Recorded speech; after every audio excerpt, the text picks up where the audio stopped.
Topik siang hari ini adalah gaya hidup yang menyenangkan hati Allah.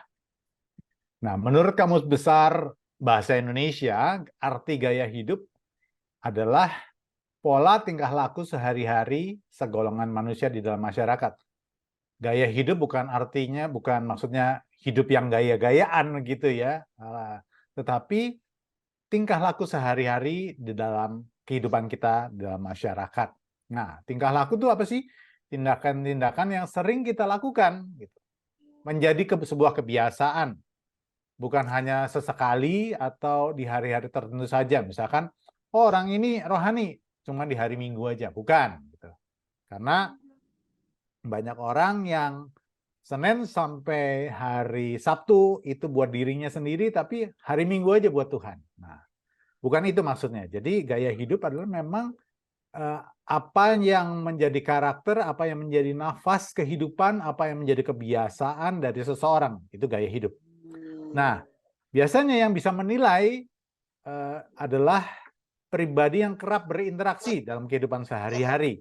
Contoh, orang di rumah, orang-orang terdekat, orang di kantor. Nah, orang-orang yang sering berinteraksi itu yang bisa menilai.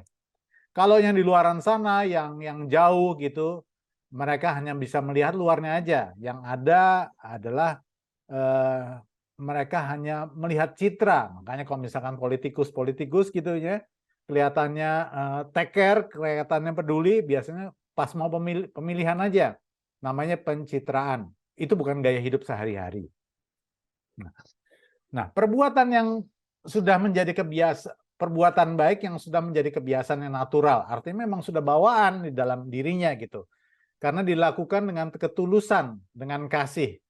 Dan ini dapat dirasakan oleh orang lain. Di dalam Matius 25 ayat 34 ada, kalau nanti Bapak-bapak Ibu-ibu baca, di situ ada tentang bagaimana Tuhan Yesus memberikan perumpamaan gitu. Yaitu ketika Tuhan, saya langsung baca yang bagian yang kuning aja ya, teks kuning. Maka orang-orang benar itu akan menjawab dia, katanya, Tuhan, bila manakah kami melihat engkau lapar dan kami memberi engkau makan, atau haus dan kami memberi engkau minum?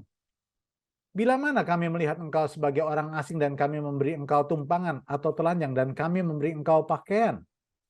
Bila manakah kami melihat engkau sakit atau dalam penjara dan kami mengunjungi engkau? Dan raja itu menjawab mereka, aku berkata kepadamu, sesungguhnya segala sesuatu yang kamu lakukan untuk salah seorang saudaraku yang paling hina ini, kamu telah melakukannya untuk aku. Jadi maksudnya adalah di sinilah ketika kita benar-benar berbuat baik dan itu sudah menjadi bawaan yang natural gitu, bukan sesuatu yang sedang kita usahakan untuk sebuah tujuan, maka itu sudah menjadi karakter di dalam kehidupan kita. Kalau seseorang merasa bahwa, oh, saya sudah berbuat baik, sebetulnya orang itu jangan-jangan belum berbuat baik. Karena orangnya benar-benar baik, mereka melakukan kebaikan itu bukan sebagai sebuah sesuatu yang direncanakan, punya tujuan. Enggak. Perbuatan baik itu terlahir dari dorongan hati, dorongan kasih, kebiasaan yang memang sudah jadi bawaan. Ketika seseorang melihat ada orang lain susah, maka dia bantu gitu. Bukan karena punya tujuan, oh, saya berbuat baik supaya Tuhan melihat saya bahwa saya berbuat baik, maka kalau saya berbuat baik, maka rezeki saya dilancarkan oleh Tuhan. Itu sebetulnya orang itu belum memiliki karakter yang baik gitu. Karena masih punya intensi, masih punya alasan-alasan yang mendasari. Tapi kalau misalnya perbuatan baik itu dilakukan dengan ya memang ya tergerak aja begitu ya, dan dilakukan tanpa pamrih, tanpa mengharapkan balasan, maka orang itu benar-benar telah menjadi orang yang baik gitu. Gaya hidup yang menyenangkan hati Allah. Nah, oleh karena manusia jatuh dalam dosa, maka manusia mengandalkan hikmatnya dan mengikuti keinginan hatinya sendiri. Kalau bapak-bapak dan ibu baca gitu di Alkitab, kenapa Hawa memakan buah ya pengetahuan yang baik dan jahat? Salah satunya kalau diperhatikan karena memberi pengertian. Padahal waktu itu Allah sudah memberikan pengertian bagi manusia, bagi Adam dan Hawa. Tapi manusia ingin bertindak, berbuat sesuai dengan apa yang dipikirnya baik. Apa yang sesuai dengan keinginan hatinya. Menurut pandangannya. Bukan apa yang dikehendaki oleh Allah. Yang menjadi kehendak Allah, apa yang diinginkan Allah, itu namanya kebenaran. Tetapi apa yang dipikirkan baik oleh manusia, apa yang diinginkan oleh kehendak manusia, itu masih kategori masih bisa jadi masih berupa kebaikan namanya. Apakah kebaikan itu selalu kebenaran? Belum tentu. Nah, melalui penebusan, manusia menjadi dibenarkan oleh Tuhan. Ketika manusia masih di dalam dosa, dan dosa-dosanya belum ditutup oleh darah Kristus, manusia dalam keadaan berdosa tidak dapat bersatu dengan roh yang Allah yang kudus. Tetapi ketika manusia sudah ditebus oleh Kristus, dibenarkan, maka Roh Kudus diutus oleh Tuhan Yesus dan dimeteraikan tinggal di dalam diri manusia. Untuk apa sih? Untuk memimpin manusia mengenal Allahnya, mengenal Tuhan Yesus, mengenal firman-Nya, dan melakukan apa yang menjadi kehendak Allah. Tujuan Roh Kudus itu menyadarkan, menginsafkan manusia atas dosa. Allah tinggal di dalam diri manusia, dimeteraikan. Roh Kudus tinggal di dalam manusia. Dan Allah ingin agar kita juga hidup atau tinggal di dalamnya. Roh Kudus tinggal di dalam diri manusia untuk memimpin manusia, untuk mengenal Allahnya, dan hidup melakukan apa yang menjadi kehendak Allahnya. Dan Allah menginginkan kita tinggal di dalam Dia, yaitu melakukan apa yang menjadi kehendaknya. Tuhan Yesus ingin agar manusia ini yang umat yang telah ditebusnya adalah hidup berkenan kepada Bapa. Nah, masalahnya adalah siapa yang tahu dan dapat mendalami isi hati Allah? Siapa yang tahu apa sih sebetulnya menjadi kehendak Allah? Di dalam 1 Korintus 2 dikatakan, siapa gerangan di antara manusia yang tahu apa yang terdapat di dalam diri manusia, selain roh manusia sendiri yang ada di dalam dia. Demikian pula lah tidak ada yang tahu apa yang terdapat dalam diri Allah selain roh Allah. Jadi Roh Kudus itu ditempatkan dalam diri kita supaya kita bisa mengenal isi hati Allah. Supaya kita bisa kenal, bisa tahu apa yang menjadi kehendak Allah, kehendak Bapa. Tanpa ada Roh Kudus, kita nggak bisa tahu apa yang menjadi kehendak Allah, apa yang ada di dalam hati Allah. Jadi, nggak ada ceritanya kita bisa menyenangkan hati Allah tanpa kehadiran Roh Kudus dalam hidup kita. Jadi Roh Kudus adalah untuk menginsafkan kita dari dosa. Roh Kudus adalah menerangkan tentang firman Allah, pribadi Allah, dan firman Allah adalah kehendak Allah itu sendiri. Nah, prosesnya adalah namanya metanoia. Proses pembaruan akal budi yang berjalan terus-menerus. Ada banyak orang Kristen yang tanya, kapan kamu lahir baru? Oh, saya lahir baru tahun 1996. Emang lahir baru cuma sekali? Pertobatan cuma sekali? Enggak. Proses pertobatan itu berlangsung terus-menerus. Kenapa? Loh, kita masih melakukan kesalahan terus-menerus kok. Bertobat lagi, dibarui lagi. Pemahaman kita akan Allah itu juga sifatnya berjenjang. Metanoia adalah proses pembaruan akal budi yang berjalan terus-menerus. Jadi, kalau ada orang Kristen, oh saya udah tahu semuanya, artinya dia tidak mengalami pembaruan. Karena Tuhan akan menggiring kita di dalam pemahamannya semakin dalam, semakin dalam, semakin dalam akan pribadinya. Tuhan akan menarik kita mendekat kepada Dia untuk semakin mengenal Dia. Tuhan akan menggiring kita dari seperti seorang anak kecil menjadi hamba dan akhirnya menjadi sahabatnya yang sepikiran dan seperasaan dengan Allah. Allah tinggal di dalam manusia. Itu kasih karunia atau anugerah Allah.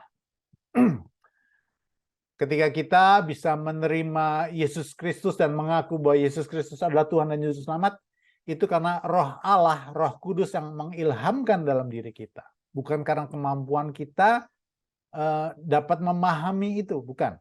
Karena itu semata-mata kasih karunia Allah, anugerah dari Allah.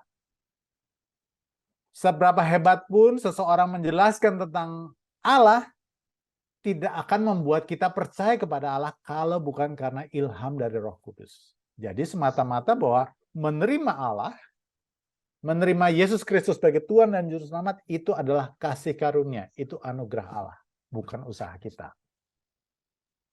Tetapi ada yang kedua, manusia tinggal di dalam Allah. Tadi kan di atas bilang Allah tinggal di dalam manusia dan dia ingin manusia tinggal di dalam Allah. Nah, manusia tinggal di dalam Allah itu adalah respon kita, keputusan atau tindakan aktif manusia sebagai respon atas anugerah yang diterima. Kalau kita menghargai keselamatan yang sudah Tuhan berikan bagi kita, dan kita menyadari bahwa Yesus Kristus itu sangat mengasihi kita, untuk itu dia rela mati di atas kayu salib demi menebus dosa kita. Kalau kita sungguh-sungguh mengasihi dia, maka respon kita yang benar adalah kita tinggal di dalam dia.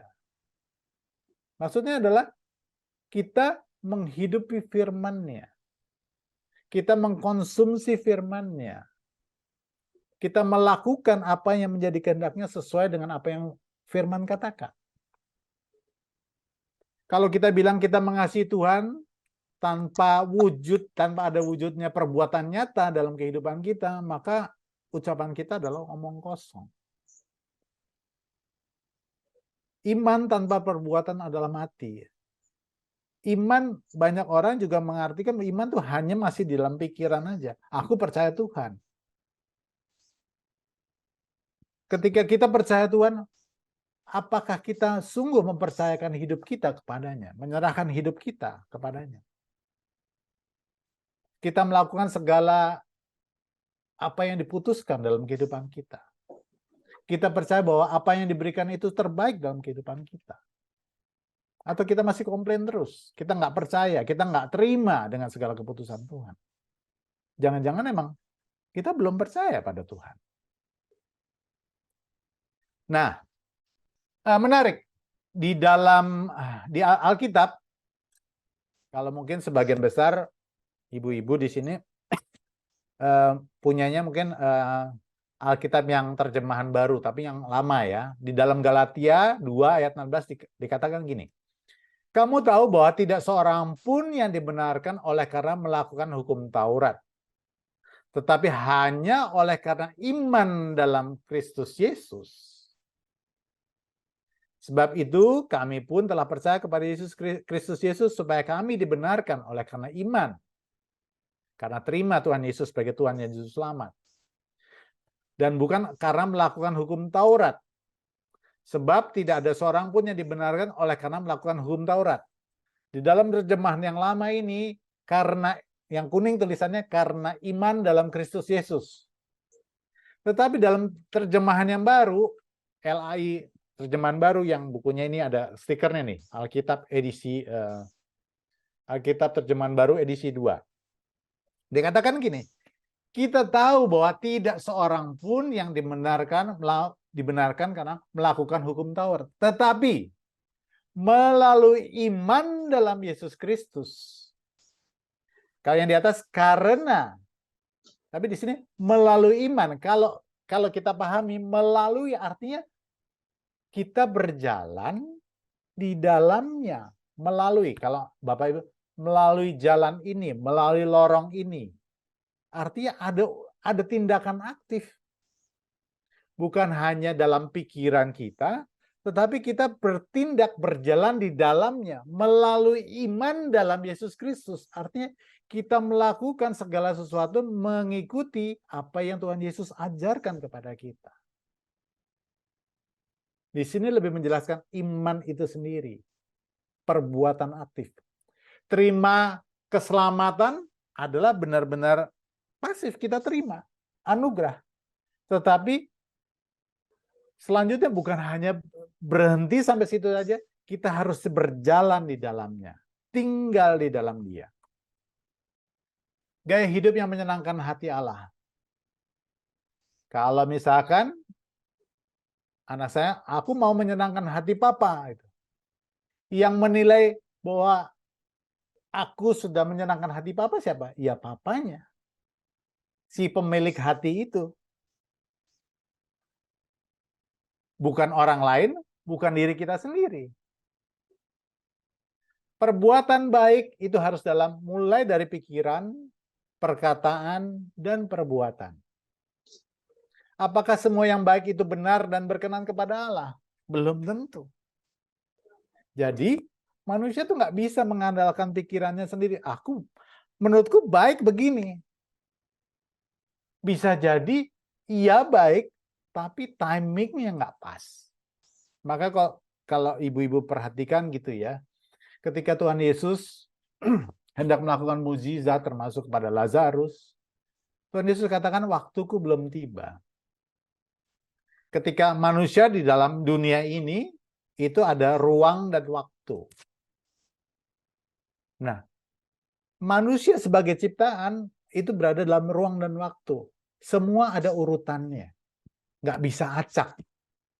Manusia itu harus belajar untuk mengikuti kehendaknya, apa yang harus dilakukan, dan sesuai dengan waktunya. Contoh, kalau saya pernah kasih contoh. Kalau saya pulang kantor, lalu saya bilang ke anak saya, Jema tolong bikinin papa teh. Gitu. Oke, Bah, sebentar ya, aku lagi nyuci nih. Cuci, 5 menit aku tuh, tehnya mana, Jem? Sebentar, Pak, aku lagi nyetrika nih.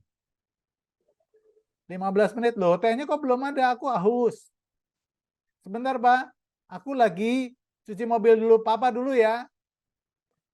Semua apa yang dilakukan oleh anak saya itu perbuatan-perbuatan baik. Tapi apakah yang dilakukan dia itu berkenan kepada saya? Enggak. Waktunya sekarang itu kamu bikinin teh buat aku. Jadi kita harus paham, kita harus mengerti bahwa seringkali di dalam doa-doa kita itu belum dijawab Tuhan. Mungkin Tuhan sudah jawab, tapi belum menjadi kenyataan karena memang waktunya belum tiba. Semuanya ada waktunya. Itu kita harus belajar tuh. Sinkron. Dengan maunya apa, maunya Tuhan tuh apa, waktunya kapan? Waktu kecil, anak kita dikasih susu terus. Lucu ya kamu ya. Besar, udah mulai makan nasi. Dewasa, dia mulai cari nafkah sendiri. Kehidupan orang Kristen juga begitu. Jangan dari mulai kita lahir baru, kita seperti anak-anak kecil dulu. Yang minta semua keinginan kita dipenuhi oleh Allah. Kadang-kadang Tuhan menggiring kita untuk masuk dalam keadaan-keadaan kesulitan-kesulitan supaya kita berangkat dewasa. Iman kita bertumbuh. Bukan hanya berfokus pada diri sendiri lagi, tapi mulai bisa mengenal, melakukan apa yang Allah inginkan. Banyak juga orang Kristen yang dari dulu sampai sekarang masih anak-anak terus. Masih memaksakan maunya diri sendiri terus. Karakternya tidak berubah. Karakternya sama sekali tidak mengalami perubahan. Tidak menyerupai Kristus. Stagnan. Terus begitu. Di dalam Yohanes 8 ayat 31-32 dikatakan gini. Maka katanya kepada orang-orang Yahudi yang percaya kepadanya, jikalau kamu tetap dalam firman-Ku artinya kamu berpegang pada firman-Ku dan kamu melakukan firman-Ku. Kamu benar-benar adalah murid-Ku, dan kamu akan mengetahui kebenaran. Tanpa kita kenal firman-Nya, tanpa kita melakukan firman-Nya, maka kita tidak akan tahu namanya kebenaran. Kebenaran adalah kebaikannya Allah, isi hatinya Allah, pribadinya Allah. Itu kebenaran. Dan kebenaran itu akan memerdekakan kamu. Ketika kita hidup dalam kebenarannya, firman-Nya, maka kita akan dibebaskan dari keinginan-keinginan duniawi kita, keterikatan kita pada dunia ini kita, yang membuat jerat bagi kita. Kita akan merdeka, apapun yang kita alami bersama dengan Tuhan, dalam suka maupun duka, kita akan mendapatkan sukacitanya, damai sejahteranya, dan itu memerdekakan kita. Kenapa orang seringkali ketika menghadapi kesulitan merasa, susah ya, yang ada keluhan gitu. Karena kita belum tinggal di dalam Dia.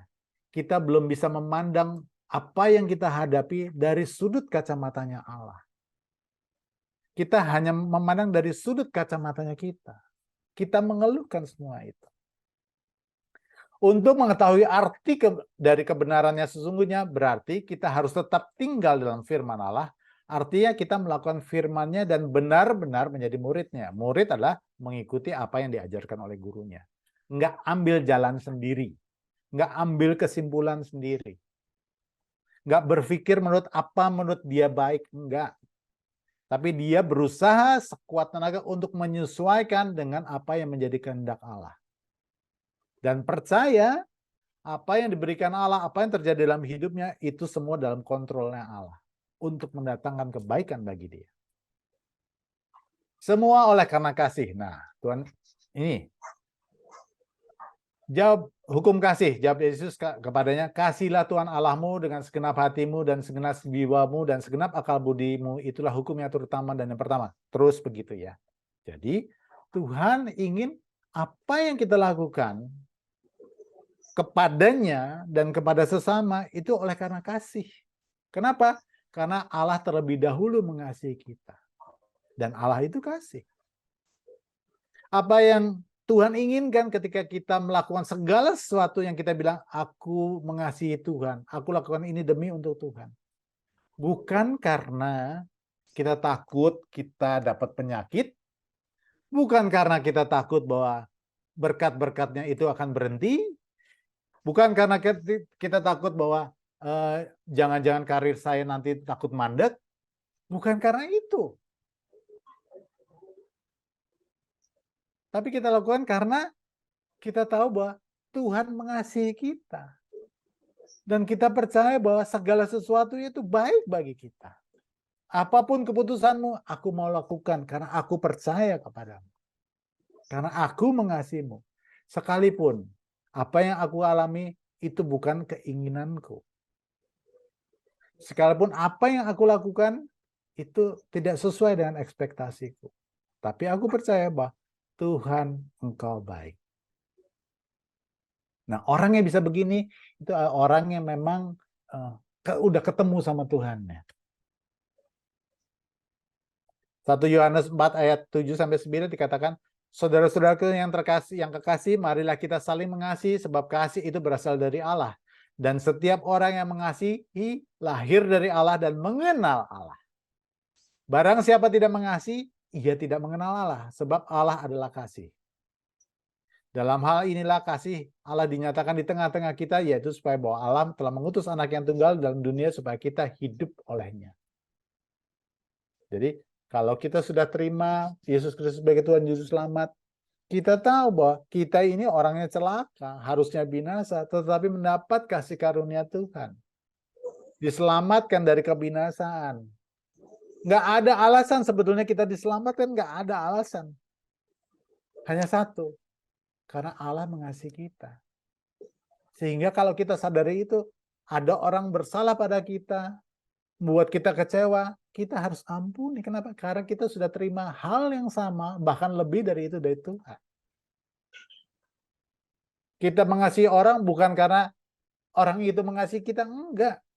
Karena Tuhan menginginkan kita melakukan itu. Oke. Tinggal dalam Kristus dan Kristus tinggal di dalam dia. Nah, ibu-ibu bisa baca lagi nanti di Yohanes 15 ayat 1. Akulah pokok anggur yang benar dan Bapakkulah pengusahanya.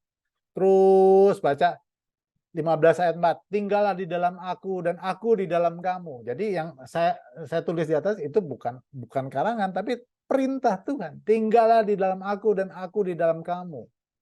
Kita menginduk pada pokok anggur itu.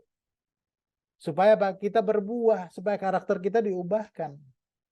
Permasalahan-permasalahan yang hadir dalam hidup kita, itu kadang-kadang seringkali kita berdoa ngotot untuk supaya permasalahan itu diselesaikan, orang tersebut berubah. Padahal lewat permasalahan itu Tuhan sedang membentuk kita. Tuhan ingin kita diubahkan untuk seperti yang Dia mau. Caranya ya udah, aku tuh sebenarnya kesel banget, aku tuh sakit hati. Tuhan bilang, ampuni, susah Tuhan, tapi Tuhan ngomong begitu. Dasarnya apa? Dia jahat sama aku nggak bisa. Ya tapi aku mengasihi engkau. Aku sudah menebusmu. Maukah engkau mengasihi dia juga? Ampuni dia, seperti aku mengasihi kamu. Dasarnya itu. Ibrani 11 ayat 6 dikatakan gini, tetapi tanpa iman tidak mungkin orang berkenan kepada Allah. Topik kita tadi kan gaya hidup yang berkenan kepada hati Bapa, hati Allah. Tanpa iman, tanpa melakukan firman Tuhan, tanpa hidup di dalam Dia, tanpa hidup di dalam ketaatan, maka nggak mungkin orang berkenan kepada Allah. Kenapa begitu? Karena kecenderungan orang akan mengikuti pikirannya sendiri, apa yang dipikir menurut dia baik, apa yang dia senangi. Belum tentu itu menjadi kehendak Allah. Sebab barang siapa berpaling kepada Allah, ia harus percaya bahwa Allah ada dan bahwa Allah memberi upah kepada orang yang bersungguh-sungguh mencari Dia. Mencari Dia adalah mencari kehendaknya. Roma 12 ayat 1. Karena itu saudara-saudara, demi kemurahan Allah aku menasihatkan kamu supaya kamu mempersembahkan tubuhmu sebagai persembahan yang hidup, yang kudus, yang berkenan kepada Allah, tidak hidup cemar, yang kudus, terpisah dari kehidupan dunia, gaya hidup dunia. Tubuh kita, hidup kita ini sendiri. Persembahan yang hidup. Hidup kita ini kita persembahkan kepada Tuhan. Sebab itu adalah ibadahmu yang sejati. 2 Korintus 5 ayat 9. Sebab itu kami berusaha. Ada kalimatnya kami berusaha. Jadi emang ada usaha, kesungguhan. Maka ada kalimat, kerjakanlah keselamatanmu dengan takut dan gentar. Itu memang usaha manusia. Keselamatan kita terima dengan gratis, kita terima dengan anugerah, kasih karunia. Tetapi hidup di dalam Dia, melakukan melakukan firman Tuhan, itu perlu usaha, perlu keseriusan. Kadang-kadang kita mengorbankan banyak hal untuk bisa melakukan itu. Baik kami diam di dalam tubuh ini maupun kami diam di luarnya. Supaya kami berkenan kepadanya. Jadi memang harus usaha. Termasuk juga menaklukkan perasaan-perasaan. Aku nggak suka begini. Tapi karena Tuhan perintahnya itu, ya aku lakukan. Itu usaha.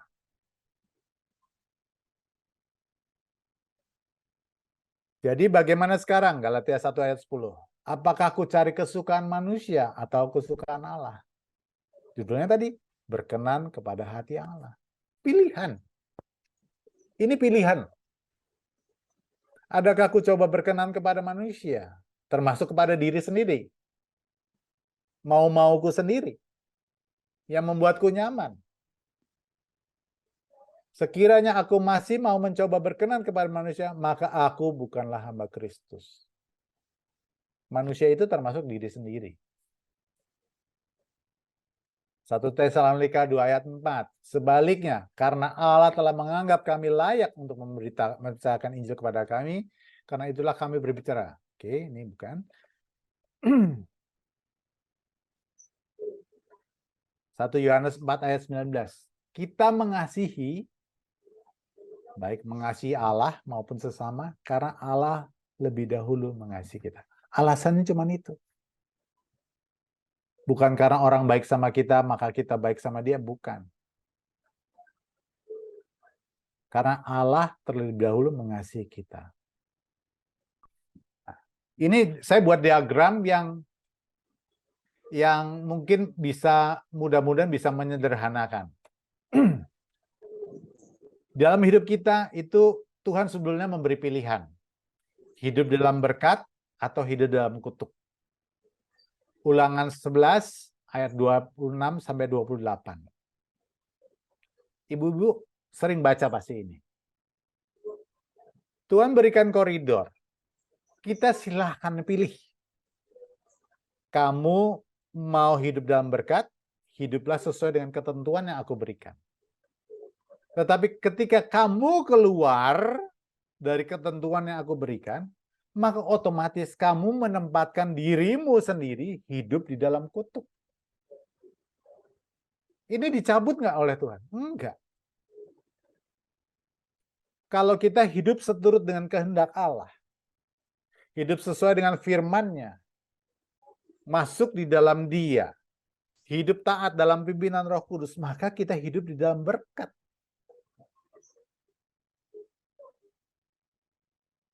Jadi kalau kita keluar dari garis-garis batas-batas yang sudah Tuhan tetapkan, kita sebenarnya sedang menghukum diri kita sendiri. Karena aturannya udah jelas kok. Pilihan ada pada kita. Mau hidup di dalam berkat Tuhan atau hidup di dalam kutuk. Loh, katanya kutuk sudah dicabut oleh salib Kristus. Iya, memang. Tapi ketika kamu tidak menghargai salib Kristus, kamu hidup seturut dengan mau-maumu sendiri, kamu membawa dirimu sendiri masuk dalam kutuk itu sendiri lagi. Keputusannya ada di kamu. Loh, tapi kenapa sih ketika saya udah hidup benar gitu ya, saya udah ada hidup dalam pertobatan, tapi kok saya selalu masih ada masalah sih? Saya kok masih ada hal-hal yang membuat saya sulit sih? Padahal saya udah pastikan hidup saya benar loh. Kita pindah ke diagram yang kedua. Di dalam perjalanan iman kita, Tuhan ingin kita bertumbuh. Ada perintah gini, hendaklah engkau sempurna seperti Bapakku sempurna. Bukan sempurna seperti kodrat Bapa, karena kita adalah ciptaan dan Allah itu pencipta. Tetapi Tuhan ingin supaya kita itu semakin lama semakin menanggalkan ego kita, self-centris kita, untuk terus naik menjadi seperti Kristus. Namanya pertumbuhan rohani. Diawali pertama dari pertobatan. Pertobatan itu, kalau di diagram kiri, kita hidup di dalam kutuk, lalu kita pindah area masuk ke dalam berkat pertobatan. Kita tidak tinggal lagi di dalam area merah yang kutuk ini, tapi tinggal dalam berkat Tuhan. Kita terima Yesus Kristus sebagai Tuhan dan Juru Selamat, dan kita hidup di dalam Dia. Tetapi selama kita hidup, kita kan masih mengalami permasalahan-permasalahan kan? Itu kita, awalnya kita tinggal di paling bawah, Tuhan ingin kita naik kelas. Sama seperti murid. Dari TK isinya main, terus masuk SD, mulai dapat pelajaran, membaca, berhitung. Apakah Tuhan ingin kita tetap tinggal di SD aja? Enggak. Yang normal adalah kita harus naik kelas dari SD ke SMP.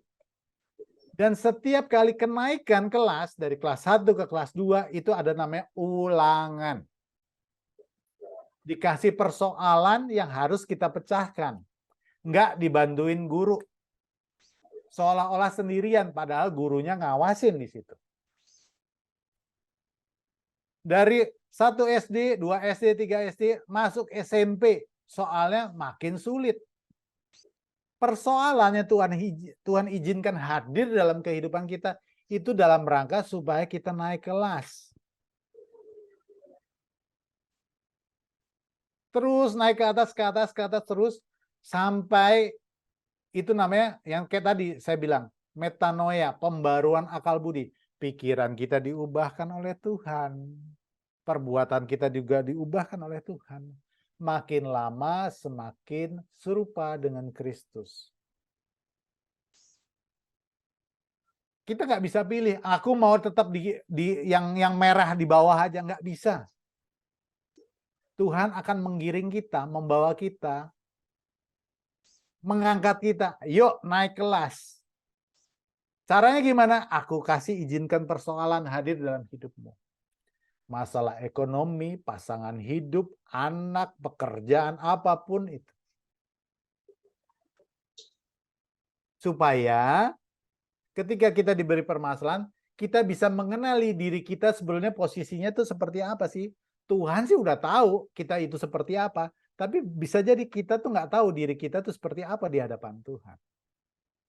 Ketika kita dikasih ujian, dikasih persoalan, kita tahu, oh ternyata saya masih di sini ya, belum beres ya.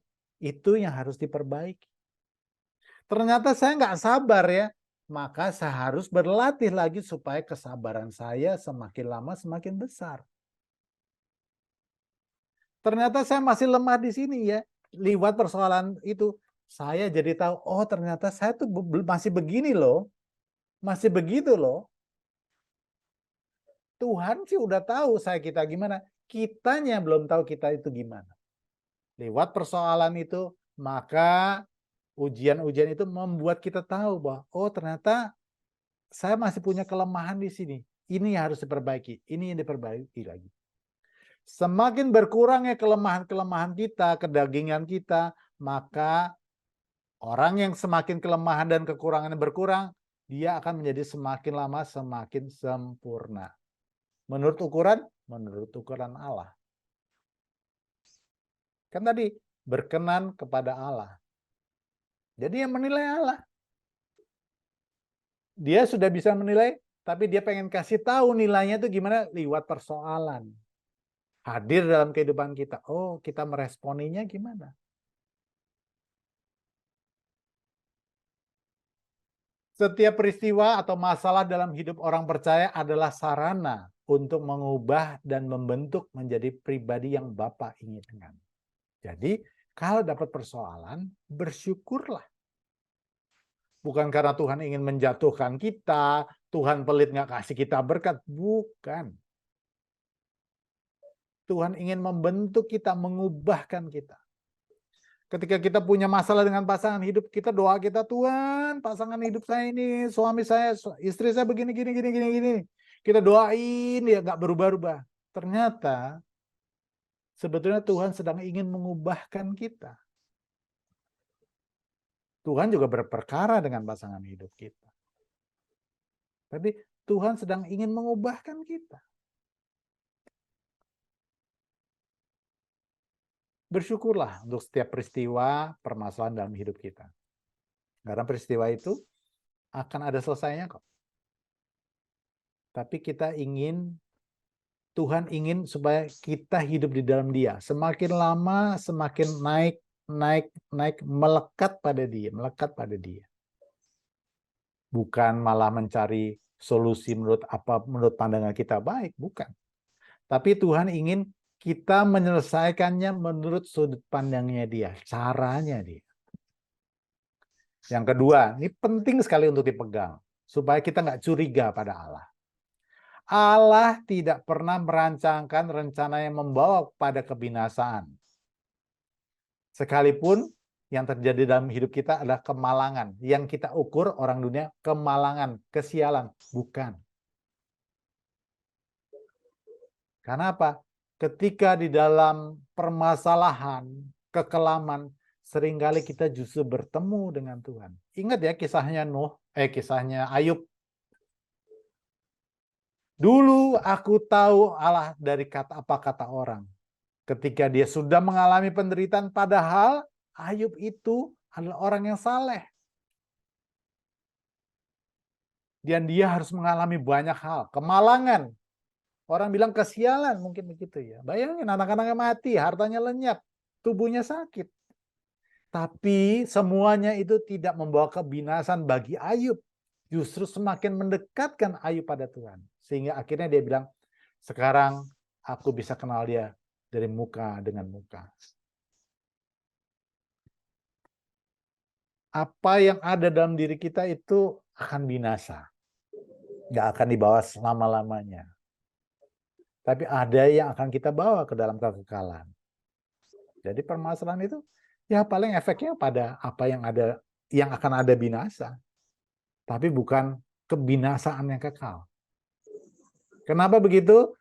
Allah tidak pernah merancangkan rencana yang membawa pada kebinasaan. Karena ia sangat mengasihi anak-anaknya. Saya selalu ingat, iya ya. Saya nggak punya alasan untuk diselamatkan. Dia mau turut jadi manusia, mati di atas kayu salib dalam kondisi yang sangat dihina. Menanggung semua penderitaan yang tak terberikan demi saya. Urusan soal berkat, urusan soal kesembuhan, nggak ada apa-apanya dibanding semuanya. Jadi kita harus tahu bahwa segala sesuatu terjadi itu untuk membawa kebaikan bagi kita. Sehingga kita nggak curiga.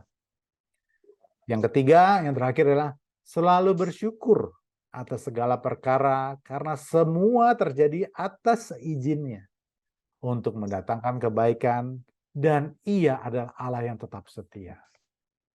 Kadang-kadang ketika kita mengalami persoalan, merasa sendirian, nggak ada yang bisa paham, seperti nggak ada harapan, nggak ada pertolongan. Dalam kondisi jika kita menghadapi posisi itu, bayangin aja bahwa kita sebetulnya sedang dalam ujian dalam kelas. Pengawasnya, dosennya ada di situ.